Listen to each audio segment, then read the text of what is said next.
Okay, my friends, we are going out of this world. I'd like to introduce you to the earliest recorded history that we have of civilization would be the Sumerians. Now, they later became the Akkadians or the Phoenicians, which are synonymous pretty much, and the Babylonians. They kind of got together with the Persians, where we have the Canaanites coming out of.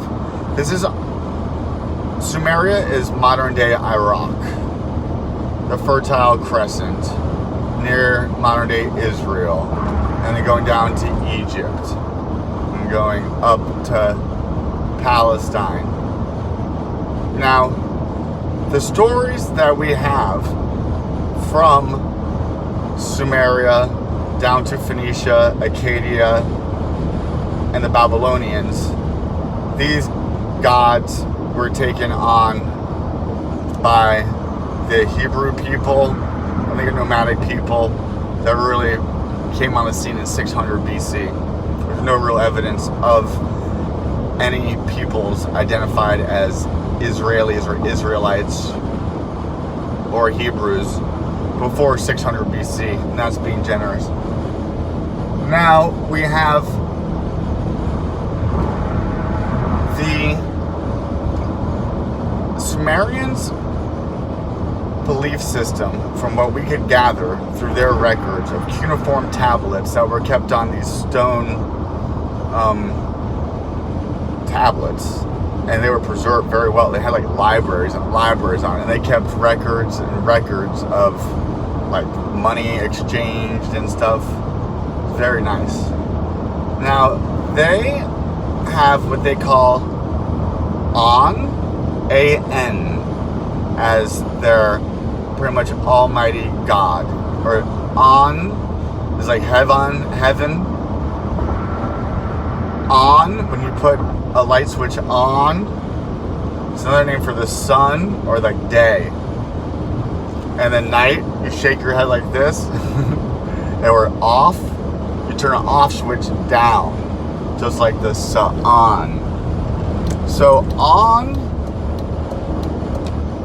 is like the heavens, where we have Uranus came from, and then his consort was Earth, Ki, where we get Gi or Gaia from, and it's Ki. So Annunaki, from our translations, seems to mean from heaven to earth who came. Now, the story of the people from Sumeria, or Sumer, the Sumerians, is that a advanced life form came from another planet to here to mine resources that they needed to bring back to their home planet to fix their depleted ozone layer. Yes, this is the stories that have come down from us.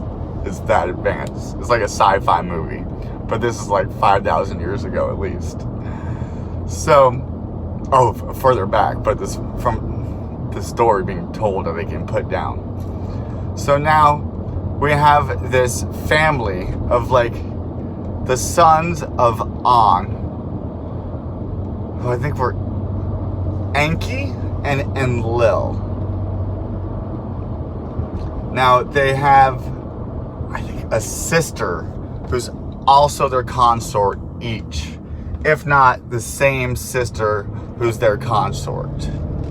Now, I've traced this to the planets that are associated with them, and perhaps this is just personification of planets, but when you hear this story, it's going to make you think it's more than just a fairy tale, because it is very plausible, especially now with our technology getting there. So now I'm going to finish the story, and then I'm wrapping this up, I'm summing this up very succinctly. So They come with a crew on a mission. And Enlil is like the commander in chief, the more militaristic type. And now Enki, like the younger brother, is more technological minded, scientific minded, about agriculture, and hence is associated with earth. Enki. Now Enlil, where we get ill from, which will later turn to L, so hang on for that. Enlil and Enki, whose father is the king. Now they come, and they come with a group of like soldiers who are also like crewmen, and they put them to work mining all of these minerals that they need, which happens to be gold. And it's gold that they like ionize and like bring it into a really fine powder so that they could shoot it up into their ozone. Technology that we are working on. And why do you think gold is so important? For us, gold does nothing. What gold does do, especially if you have it in your freaking blood, is it doesn't oxidize. The iron in our blood is what oxidizes and rusts, which ages us. So if you have a proper balance of like not too much acidicness and a pH balance and and like you could live for a long time, I think. I think what really set us back was by putting iron in our blood, which is why we're called like red man, which really literally is what atom means. It means like red man. That's why if you have a different color in your blood, I think you'd be a different color. Perhaps green or gray, I don't know. Now, pushing forward through the story, which is important, we have these workers got fed up from doing all this hard work. They didn't come here for that. They're like these prized like warriors and whatnot, and here they are mining 24/7. And I think they were giants as well. In the book of Enoch, they're talking, and even in our Hebrew scriptures, they're talking about the men of old, the men of renown. So now we're pushing forward. They either revolted and said, "You better do something about this" to Enlil and Enki, or we're gonna revolt. Or they created an other race below the warriors and then they revolted. Either way, it's not that big of a difference in the story, I don't think. Now, what Enlil and Enki decided to do, I don't know if who was on board with it, who wasn't, but what happened was they took whatever form that was already existing on Earth, which I think was primitive man, who is evolving in a harmony with his surroundings.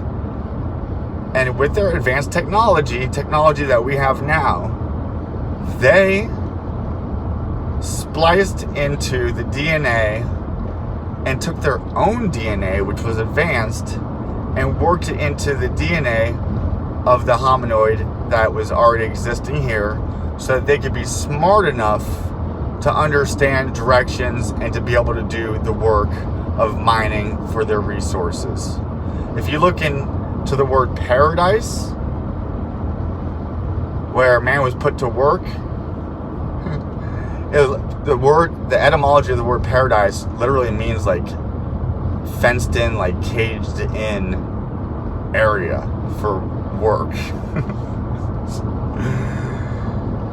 And so what they wanted to do was sit back and be treated like gods, obviously. And so that's what they did with the humans. They told them that they were their creators and gods, because in a sense they were their creators.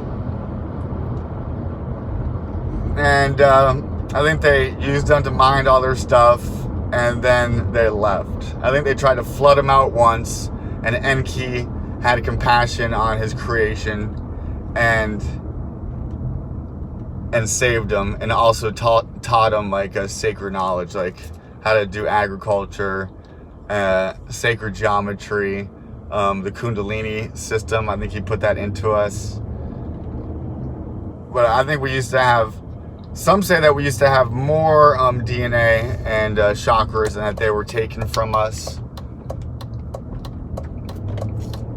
Some say that there was many different alien species that came together to offer their DNA to seed us, is what some would say.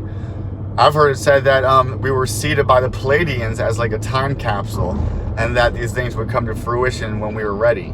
Just like you're not going to give a laser gun, you're not going to give a gun to a child because they're not ready. When they get old enough, because they'll just shoot everybody. When they get old enough and more mature and they can handle it, then you give them a gun. I think that a similar thing happens with our conscious awareness and our technology.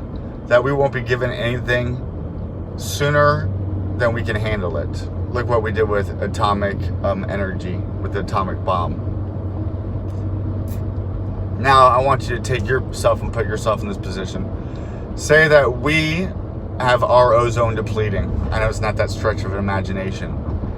And the sun's gonna burn us up unless we're able to take enough name any mineral and pump it into the ozone layer. And I think to also shoot it into your own blood system. Technology hasn't got there yet. I think we need to replace our iron with gold in our blood. And we need to drink water that's pure nitrogen. We need to take out hydrogen. Hydrogen ages us and it rusts our iron. So now, if we came across another planet and we came across a humanoid species that was lesser developed than us, and we didn't want to have to do all the work, and then we could genetically modify them to do the work for us. Things to be thought about, and also good science fiction to be written.